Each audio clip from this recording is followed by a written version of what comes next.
अच्छे ख़ानदान का जो मर्द होता है ना, उसकी एक वाज़िया निशानी ये होती है कि उसके अंदर लिहाज बहुत होता है रिश्तों का, कि अगर वो एक रिश्ते से नाराज़ भी है ना, तब भी वो उसकी बेइज्जती नहीं करता, तब भी वो उसके साथ गालम गलोच नहीं करता, हाथ नहीं उठाता, ये सब हरकतें वो नहीं करता।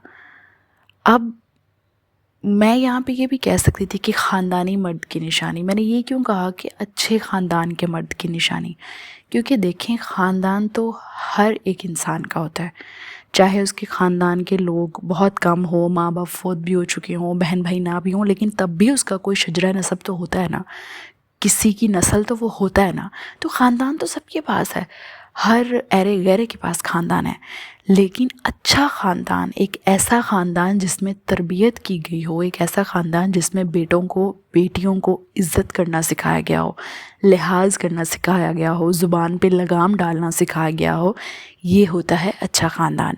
तो अरसल का जो करैक्टर है आदि बेवफ़ाई में, दुर्फ़िशां का शौहर है, बड़े वाला बहनोई, उसकी मुझे ये बात बहुत अच्छी लगी। वैसे तो ये ड्रामा काफ़ी नॉर्मल एक पेस के साथ चल रहा है, कोई ख़ास थ्रिल और ख़ास इसमें कुछ है नहीं, ट्विस्ट वगैरह, लेकिन अरसल का करैक्टर इस एपिसोड में इतना अच्छा दिखा मुझे कि वो अपनी बीवी के साथ एक गलत फहमी की वजह से नाराज़ है और लिटरली वो दूसरी शादी के बारे में बात भी कर चुका है, ठीक है, और वो अपनी बीवी को छोड़ने के ऊपर भी आमादा है। लेकिन जैसे ही बीवी की बहन और माँ उसके घर आती हैं आधी रात को, क्योंकि उनको घर से निकाल दिया था उनकी ताई ने, तो बजाय मुंह बनाने की और बजाय ये सोचने के कि अब तो इस औरत के साथ मेरा कोई रिश्ता नहीं रहा, तो मुझे क्या ज़रूरत है इसकी फैमिली को होस्ट करने की, वो बाकायदा उनको होस्ट भी कर रहा है, उनको तसल्ली भी दे रहा है और वो उनको ये भी कह रहा है कि आप फ़िक्र ना करें, मैं इस मामले को सॉल्व करने में आपकी मदद करूँगा।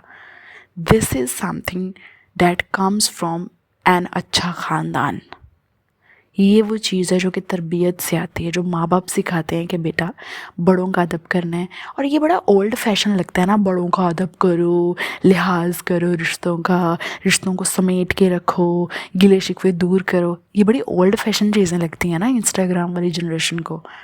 और ये सिर्फ जनरेशन की बात नहीं है, लोगों को ये लगता है कि बड़ी ओल्ड फैशन, और हमने ना इस चीज़ को फ़ैशन बना लिया है कि हम सिर्फ अपनी परवाह करेंगे और ये चीज़ फ़ैशन है। जिस तरह से फ़र्शी शलवार का फ़ैशन है, तो ये भी एक फ़ैशन चल पड़ा पिछले कुछ साल से कि हम सिर्फ अपनी परवाह करेंगे। सिर्फ अपनी परवाह करने वाले दुरे शहवार जैसे लोग होते हैं। इसी ड्रामे में करैक्टर जो दुर्फ़िशां का है ना, वो लड़की है जो कि सबकी परवाह करती है, लेकिन उसी की बहन है, यानी कि जो मेन लीड है दुरे शहवार, वो ऐसी है जो कि सिर्फ अपनी परवाह करती है। तो ऐसे लोगों का अंजाम ये होता है कि फिर एट द एंड उनकी परवाह करने वाला भी कोई नहीं होता। और हम इंसान हैं, हमको एग्जिस्ट करने के लिए ही पैदा किए गए हैं। ये नहीं हो सकता कि हम अकेले रह लें, अकेले रहेंगे तो ये हमारा नुकसान है, दुनिया वैसी की वैसी ही चलती रहेगी, ठीक है। तो अरसल का करैक्टर इतना अच्छा लगा मुझे, ये बात इतनी अच्छी लगी, और जिस तरह से उसकी बीवी ने बाद में उसका शुक्रिया भी अदा किया कि आपने मेरे घर वालों को इतनी इज़्ज़त दी, मैं बहुत खुश हूँ, शुक्रिया। एक इस तरह की जो चीज़ें होती हैं ना छोटी छोटी किसी भी मर्द में, तो ये इंसान को ना एक एज देती हैं कि दूसरे उससे मोहब्बत करने लग जाते हैं, दूसरे उससे इज़्ज़त करने लग जाते हैं। आपको क्या लगता है कि कोई आपके लिए चांद तारे तोड़ के लाएगा तो आपको उससे मोहब्बत होगी? ऐसा नहीं है, ये छोटे छोटे एक्ट होते हैं। किसी का आपके वालिदैन को इज़्ज़त देना, किसी का आपकी आदतों को ऑब्ज़र्व करना, किसी का आपकी छोटी छोटी ख्वाहिशें पूरी करना, चाहे वो एक गुलाब ला के देना ही हो। आई डोंट नो, गुलाब ला के देना एक बहुत बड़ा क्यों है, एक बहुत बड़ी बात क्यों है कि वाह वो तो मुझे फूल ला के देता है। It's not a big deal, it's very very very small scale, bare minimum.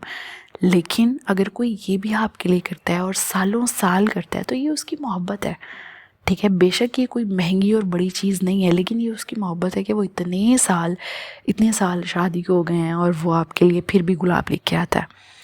तो इसी तरह अगर कोई आपके घर वालों का लिहाज करता है, तो इसका मतलब है वो एक अच्छे ख़ानदान का मर्द है, ठीक है, चाहे वो दिल में आपसे नाराज़ भी है। अब अरसल जो है वो दुरे शहवार का कज़न तो है नहीं, जो कि उनका रिश्तेदार लगता है और इसी वजह से उनको लिहाज में अपने घर रख रहा है। वो तो गैर है, मतलब उसका सिर्फ दुर्फ़िशां से उसका सिर्फ रिश्ता है, यानी कि बीवी की वजह से वो उन औरतों के साथ रिश्ते में है, लेकिन फिर भी उसने इतने अच्छे से रिश्ता निभाया।